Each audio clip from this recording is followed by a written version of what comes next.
Okay, so the melody guitar cuts out, and instead we have these piano chords that come in that give as like the long notes, right? So think about it like this: when you have the dynamics of the guitars, you have the more like rhythmic percussive guitar that's just dun dun dun dun dun dun dun dun. If you just had that, I think the section would sound maybe a little more tense. So then over on top of that, you can put something more melodic or spacious to open the section up a little bit, and that's how you get like dynamics between the different instruments, right?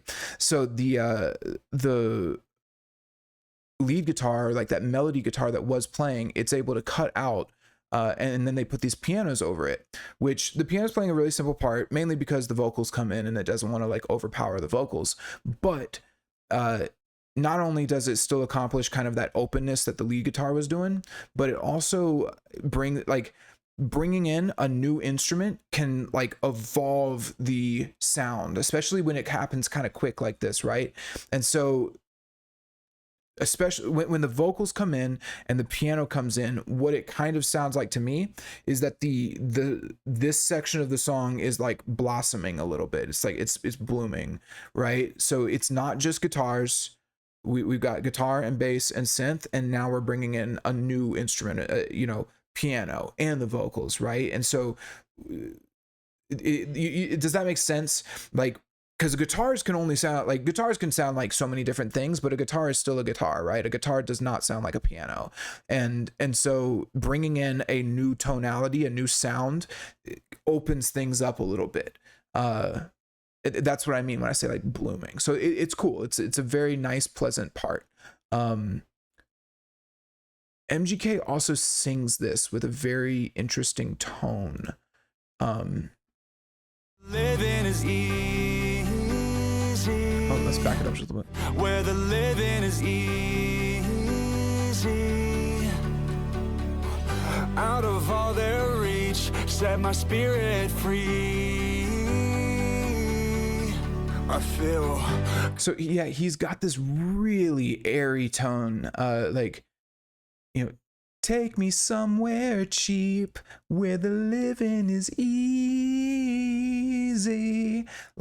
I'm not a good singer, or I'm not. I don't know. Maybe I am. I don't think I am. But regardless, I'm not as good of a singer as MGK. And but still, what he's doing, he's got this really like open, almost like he's smiling while he sings, right? Like, take me somewhere cheap, versus maybe something like take me somewhere cheap. Like he's not singing it with like disgust on his face. It's very open, smiley. Take me somewhere cheap. So it sounds happy, like it really does. It's a very pleasant, happy part. I'm very not necessarily surprised by it, but I'm happy that it is what it is. I think that it actually comes off really, really pleasant and works really nicely. So now lyrically, melodically, like na na na na na da na na na na na na na, very nice melody. Complete contrast from all of the melodies from before, right? Paint my car black, burn my last check. Like total different. We are like full on melodic, happy, pleasant. Everything is peaceful and calm. So yeah, lyrically he says, take me somewhere cheap where the living is easy. So to me, this is a rejection of the extravagant lifestyle that he was spiraling in the first part of the song. He has fully rejected it. Like this part of the song, part 2, represents that mental change, and this first lyric is the like affirmation of like, yeah, I'm done with the way that I've been doing things. We're changing things. I don't want to be a part of that extravagant, crazy shit. I want somewhere cheap, and I want the living to be easy. The next 2 lyrics really drive that home. Out of all their reach, set my spirit free. Now, again, these are not like, oh my God, mind-boggling fucking lyrics, right? But they are very nice, and they fit the theme of this song perfectly. It's exactly what he's going for. Out of all their reach, set my spirit free.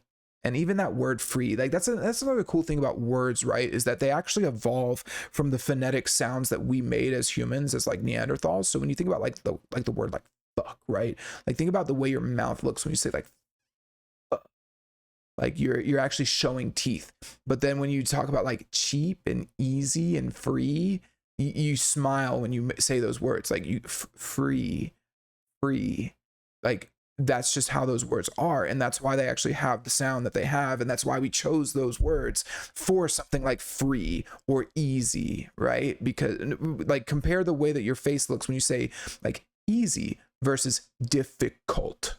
Like difficult, like your mouth actually forms more aggressive patterns. So it's kind of like, that's just an interesting thing to note. And so it's, what I'm saying is by choosing these words on multiple levels, he is setting a certain tone of lightness. There's like a lightness and brevity and like happiness to these words themselves beyond just their actual like meaning and definitional meaning, right? So it's cool. It's very good word choices.